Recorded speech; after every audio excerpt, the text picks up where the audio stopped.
My name is Saviksha, and for the last 30 days I have been traveling across Indonesia by myself. I started with Ubud and then went to Lombok up north to swim with the dolphins, did the Gili Islands, Lombok and Nusa Penida, Nusa Lembongan, and then came back to Bali to see Canggu, Uluwatu, and finally ended my trip with Kuta.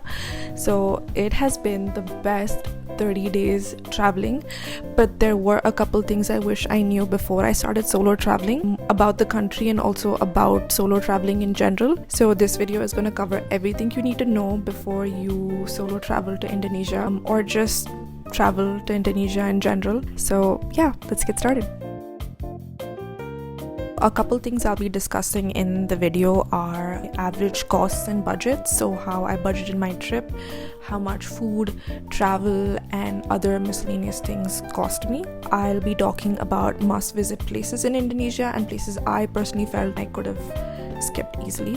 Things you'll need to book in advance, must-have apps on your phone, safety norms as a woman, food suggestions, hostel suggestions. There can be a couple seedy hostels, but there's also some really great ones, so I will be listing them out in the video as well. And last but not least, how to meet people as solo travelers. I will be listing out everything I did to make some friends and have a great time. So let's get started. Okay, so we will start with budget and costs, and Indonesia is a fairly cheap country to travel to, but it's always just good to be cognizant of your costs and your budgets. So I'm just leaving all of my costs for the last 30 days in terms of stay, food, travel, activities, and other miscellaneous costs as well, along with how much my visa cost me. So now for must-visit places and places I kind of wish I had skipped. My favorite place to visit were the Gili Islands. It almost felt like a bit of a fairy tale when I was there, because it is a tiny island off the coast of Lombok, and there's actually 3 of them. So there's Gili T, Gili Meno, and Gili Air. Gili T is known for being a more upbeat party island. Gili Meno is known for being more of a honeymoonish island, and Gili Air is a more calm, quiet island. I visited all 3 of them. Each island has something to offer to you. The cycles are more than enough for you to get around the island because the size of the island is just that tiny. It perhaps takes you an hour and a half or 2 to actually circle the entirety of the islands. With Gili T, my must do things were snorkeling with turtles. The turtles are so cute and you have to try them, and there's just a lot of places where you can kind of set up an activity to snorkel with the turtles. So I would highly suggest that. And if you don't know how to swim, also they will provide you life jackets and you can just like kind of float on top, just look at what's underneath and you'll be perfectly safe.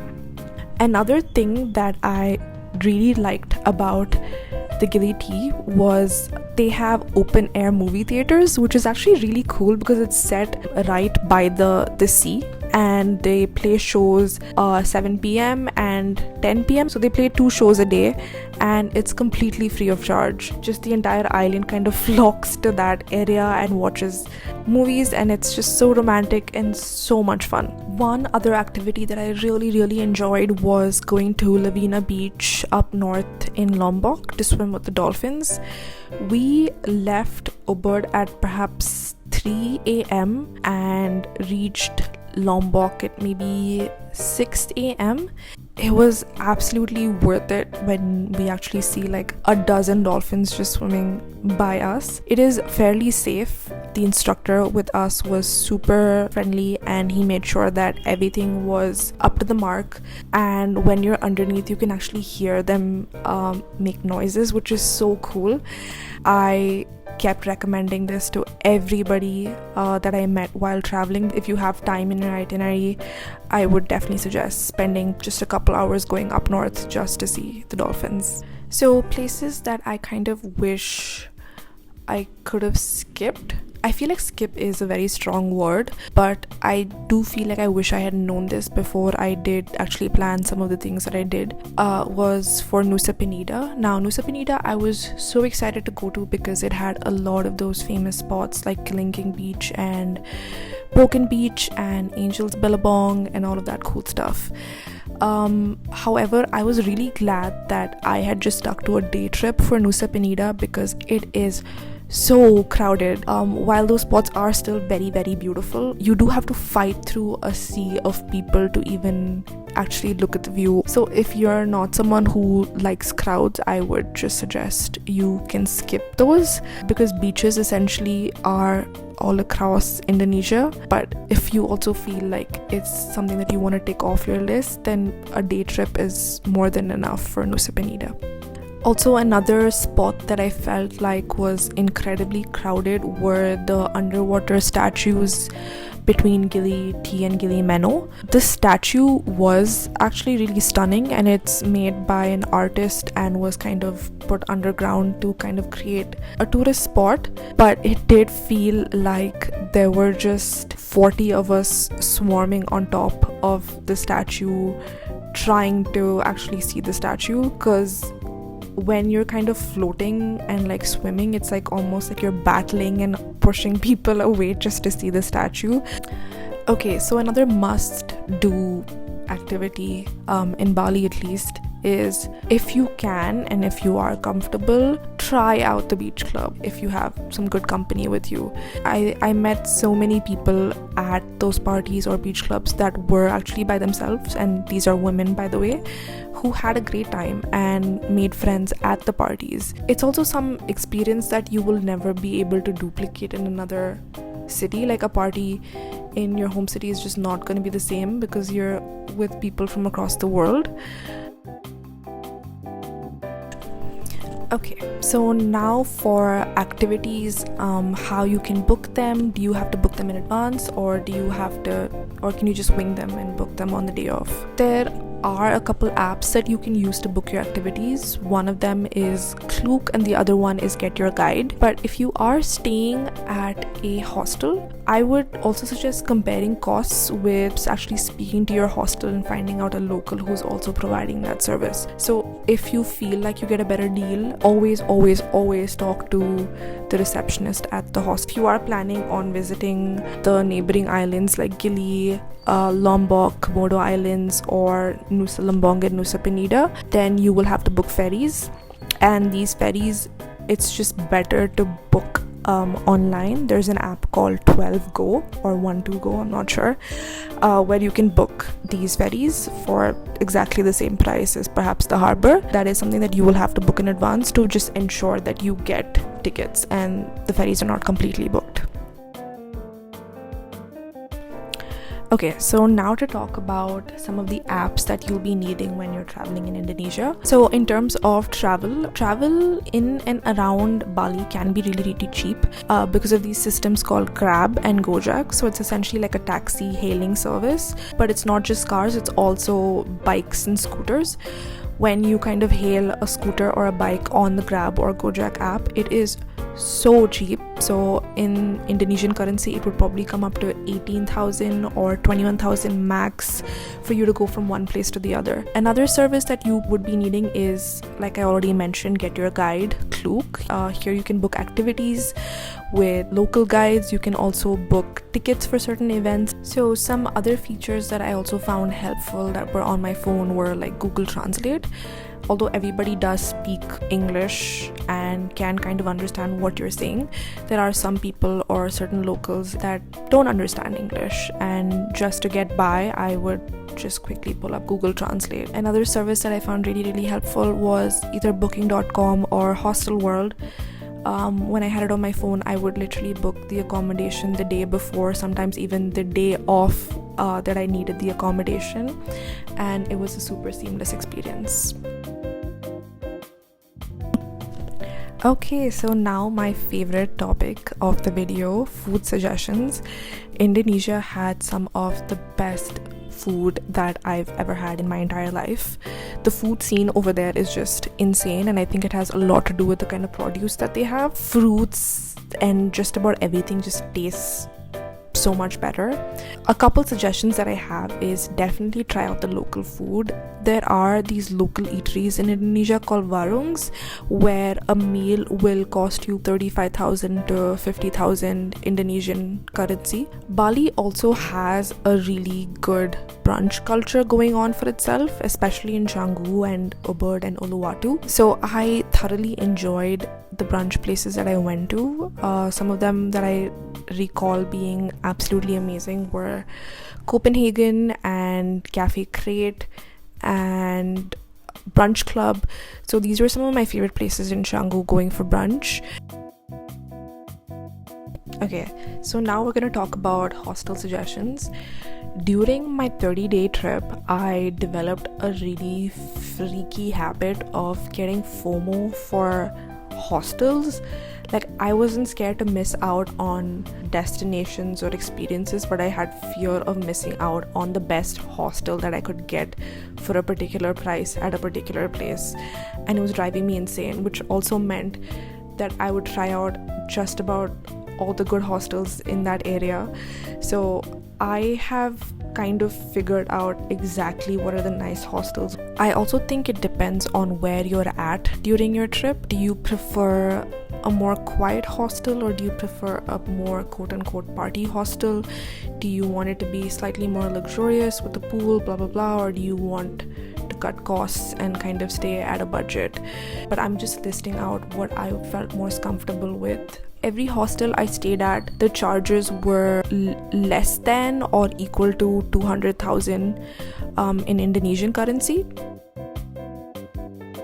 Okay, so now to talk about how to meet people when you're solo traveling. I feel like people have different expectations when they're solo traveling. If you are someone who likes to travel by themselves because they do not want to be around other people, then this is probably not an issue for you. But if you are someone who would like some company and would like to get to know people while you're traveling, there are certain things that you can do when you're traveling by yourself. Especially when it comes to Indonesia, I think people who are other backpackers and solo travelers are super friendly. So just maybe strike up a conversation, ask them where they're from, ask them to brunch, or try to get to know them. When it's breakfast time at hostels, everybody just gets together and has breakfast together. That's a great place for you to actually meet other people and strike up a conversation.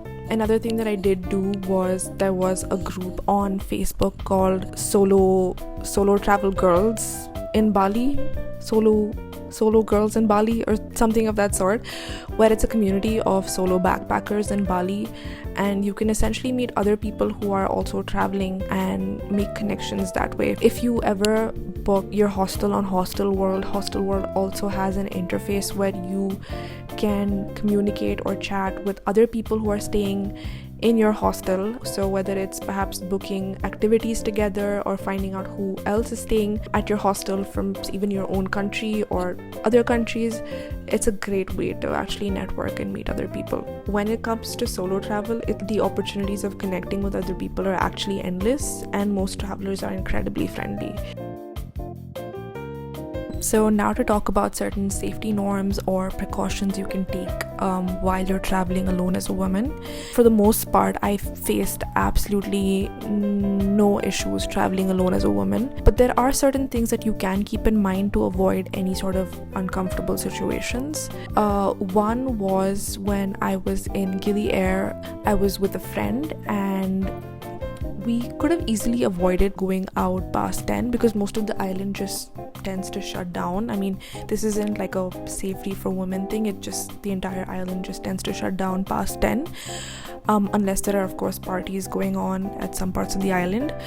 And we felt like there just wasn't enough light to find our way back. So especially in like smaller islands, the islands do tend to go to sleep past 10. Another thing that you have to keep in mind in Bali is always keep your bag very, very close to you. Now, I did not have any issues of like theft or anything of that sort in hostels, but I also had like just a simple lock and key to keep my things safe, or in lockers. The same applies when you're kind of going outside, especially in places like Canggu or Kuta. I had a lot of the local guides tell me that there are cases of theft in terms of cash. So please be careful about that, and always keep your belongings very, very close to you. So a couple other miscellaneous things that didn't actually fit into the other categories that I still feel like are really, really important. I'm just going to be listing out right now. You will need bug spray. There will be points to the trip where you will get bitten like crazy, and it's going to be incredibly uncomfortable. So always carry bug spray with you, and sunscreen.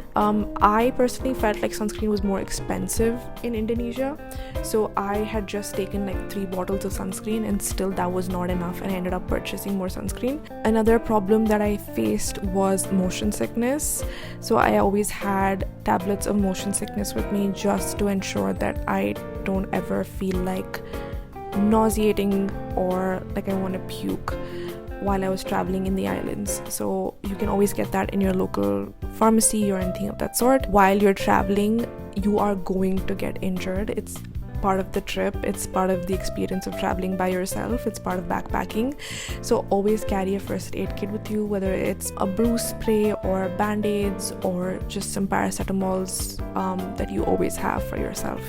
I also feel like this wouldn't be a really good tips and tricks video for Indonesia if I didn't talk about the idea of Bali belly. I personally did not face Bali belly, but I did travel with a lot of people who had a bad case of Bali belly, and most of the time when they were diagnosed, they did figure out that it came from the water that they were drinking. So I think one just simple, quick and easy tip is whenever you're brushing your teeth, don't drink the tap water. Whether you're brushing your teeth, you can always just use bottled water. If you're able to solve for this, I think your chances of getting Bali belly are quite slim. So that's it for the video. I hope I've covered just about everything that needs to be covered. If you do have any questions or need my advice on something, please do let me know in the comments, and I will answer them. If you have any reservations of traveling solo, especially as a woman, I hope this video was able to help you out a little bit in reducing that feeling. Solo traveling is so important, especially in your 20s, so I really hope you give it a go. And thank you for sticking till the end of the video, and I hope you have a great day. I guess like and subscribe, and see you next time. Bye.